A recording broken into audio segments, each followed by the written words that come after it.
Di dalam nama Tuhan Yesus berkata-kata, Shalom semuanya, mari kita belajar apologetika untuk kemuliaan nama Tuhan Yesus, bukan diri sendiri. Saya bisa salah, Anda bisa salah, tapi firman Tuhan tidak mungkin salah. Nah, di video kali ini saya mau bahas tentang Yohanes 3 ayat 16. Karena begitu besar kasih Allah akan dunia ini, sehingga Ia telah mengaruniakan anaknya yang tunggal, supaya setiap orang yang percaya kepadanya tidak binasa, melainkan beroleh hidup yang kekal. Nah, ayat ini bagi sebagian orang, terutama bagi umat Kristen, ayat ini begitu menyentuh ya, karena menunjukkan kasih Allah yang demikian besar, hingga Ia mengutus anaknya yang tunggal, supaya setiap orang itu yang percaya kepadanya tidak binasa, melainkan beroleh hidup yang kekal. Tuhan memberikan satu jalan keluar bagi manusia, satu problem solving, supaya manusia bisa diselamatkan.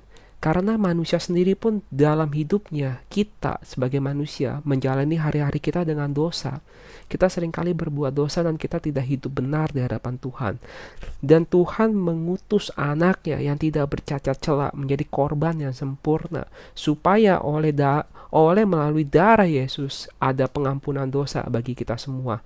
Sepanjang kita mau percaya dan taat, kita mau mengikuti perintah Tuhan juga, menjadikan Dia adalah Tuhan kita, dan kita tidak menghamba lagi kepada dosa.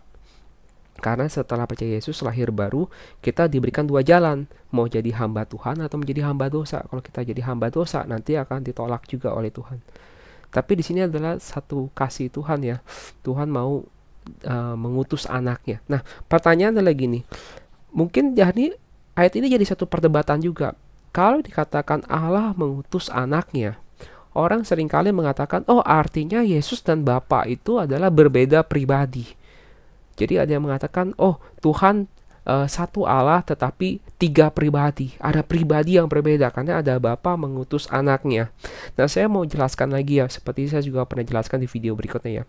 Jangan kita gunakan pengertian kita secara manusia untuk menjelaskan tentang anak Allah.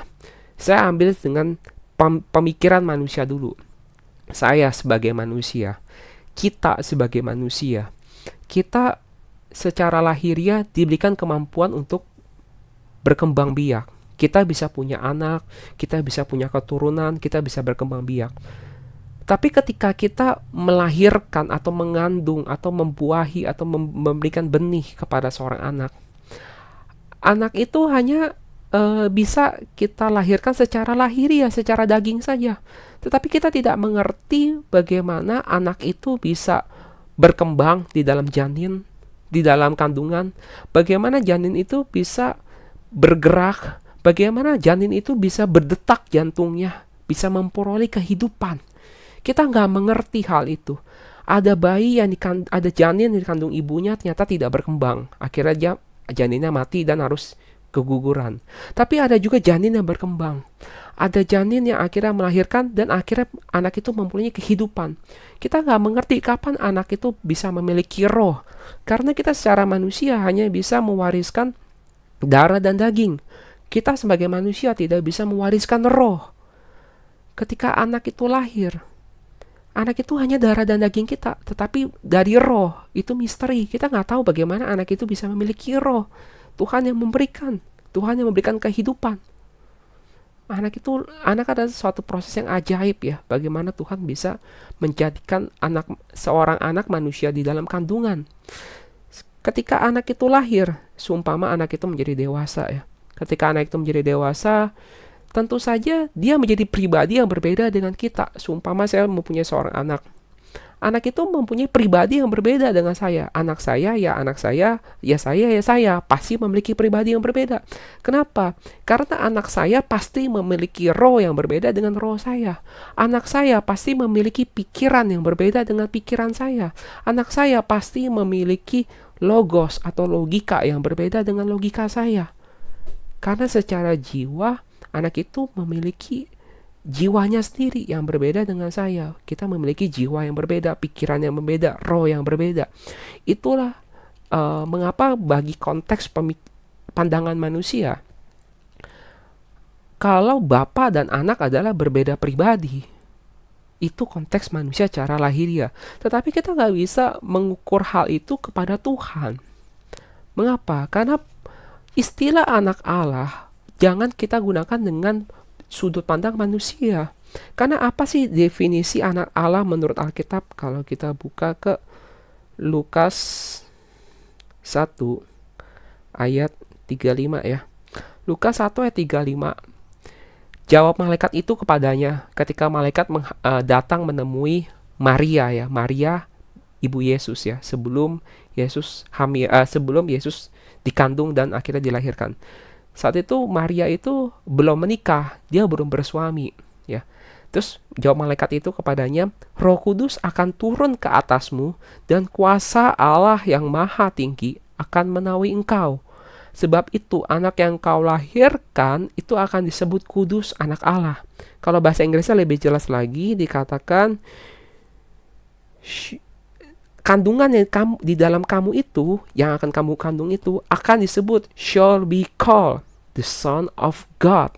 Jadi anak di dalam kandungan Maria itu, yaitu Yesus, akan disebut anak Allah. Mengapa? Ketika Roh Kudus menaungi Maria, terus anak yang dikandung itu oleh kuasa Roh Kudus, anak itu dikatakan roh anak Allah, karena Roh Yesus itu adalah Roh Allah. Allah itu roh, harus kita pahami ya. Jangan kita pikirkan dengan sudut pandang manusia. Kalau manusia itu adalah lahiriah, Tuhan itu bukan manusia. Tuhan itu bukan manusia. Tuhan itu roh. Allah itu roh. Jadi jangan kita bayangkan sosok Tuhan itu manusia. Tuhan itu adalah roh. Roh. Roh Allah tidak terbatas oleh ruang dan waktu. Tuhan, Roh Allah bisa berada dimanapun dan kapanpun dalam waktu yang bersamaan. Roh Kudus yaitu adalah Roh Allah. Roh Kudus adalah Roh Allah. Dan Roh Yesus adalah Roh Allah. Dan tubuh Yesus adalah rumah kediaman bagi Roh Allah. Tubuh Yesus adalah sosok bait Allah di tengah-tengah umat manusia. Yesus adalah bait Allah. Kalau kita buka ke Yohanes 2 ayat 19 ya. Kita buka 19. Jawab Yesus kepada mereka, rombak bait Allah ini dan dalam 3 hari aku akan mendirikannya kembali. Ayat 20, lalu kata orang Yahudi kepadanya, 46 tahun orang mendirikan bait Allah ini dan engkau dapat membangunnya dalam 3 hari. Orang Yahudi salah paham karena dikiranya bangunan bait Allah fisik. Ayat 21, tetapi yang dimaksudkannya dengan bait Allah ialah tubuhnya sendiri. Artinya bait Allah yang dimaksud Yesus adalah tubuh Yesus. Tubuh Yesus itu adalah bait Allah yang sejati, di mana Allah hadir di tengah-tengah umat manusia di dalam sosok darah dan daging. Di dalam tubuh Yesus yang secara lahiriah itu adalah bait Allah, rumah Allah. Dan Roh Yesus itu adalah Roh Allah. Karena Roh Yesus adalah Roh Allah, ya. Dan Allah itu adalah Roh, tidak terbatas oleh ruang dan waktu. Di waktu bersamaan dia bertahta dalam kerajaan sorga sebagai Bapa, dan di bumi dia hadir sebagai Yesus. Maka pikiran Yesus itu, logosnya Yesus itu adalah logos Allah. Logos itu kata dasar dari kata firman, perkataan, pikiran, hikmat, atau logika. Logos itu dari kata dasar untuk membentuk kata logika juga. Pada mulanya adalah firman, pada mulanya adalah logos, pada mulanya adalah logika. Logika itu atau firman itu bersama-sama dengan Allah, dan firman itu adalah Allah, logos itu adalah Allah.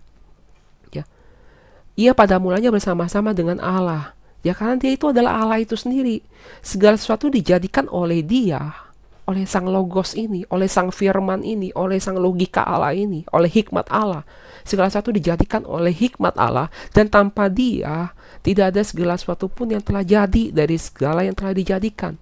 Jadi Tuhan menjadikan alam semesta ini dengan hikmatnya, dengan logosnya, dengan firmannya, dengan pikirannya, dengan logikanya. Dan logika itu datang ke dunia menjadi manusia. Jadi Yesus adalah pribadi yang sama dengan Allah.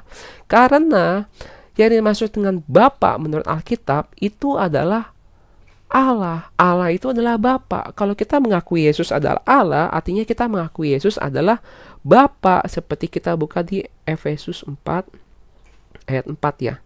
Satu tubuh dan satu roh, sebagaimana kamu telah dipanggil kepada satu pengharapan yang terkandung dalam panggilanmu. Satu Tuhan, satu iman, satu baptisan. Satu Allah dan Bapa dari semua, Allah yang di atas semua, dan oleh semua, dan di dalam semua. Kita hanya mengenal satu Allah, yaitu Bapa. Tapi Bapa tidak terbatas oleh ruang dan waktu. Dia bisa berada dimanapun dan kapanpun dalam waktu bersamaan. Oleh karena itu, ketika Filipus bertanya kepada Yesus, tunjukkanlah rupa Bapa kepada kami. Yesus mengatakan, barang siapa sudah melihat aku, sudah melihat Yesus, dia sudah melihat Bapa. Karena Bapa, Yesus di dalam Bapa dan Bapa di dalam Yesus. Gitu. Jadi Yesus itu adalah Allah itu sendiri, adalah Bapa itu sendiri. Karena Bapa itu tidak terbatas oleh ruang dan waktu. Allah tidak terbatas oleh ruang dan waktu. Dia Allah itu adalah roh, dapat hadir dimanapun dan kapanpun dalam waktu yang bersamaan. Dan hanya ada satu roh. Jika ada orang mengatakan kepada saya, oh Yesus bukan Roh Kudus, maka saya bertanya, roh Yesus roh siapa? Karena hanya ada satu roh, Alkitab mengatakan. Dan Allah itu adalah roh. Roh Kudus adalah roh Allah. Roh Yesus adalah Roh Kudus. Kalau kita buka ke Roma 8, disebut adalah Roh Kristus. Roh Kudus itu juga adalah disebut sebagai Roh Kristus, ya. Kalau kita buka ke Roma 8 ayat 9, itu adalah Roh Kudus juga disebut sebagai Roh Kristus. Kita harus memahami itu dengan jelas, ya.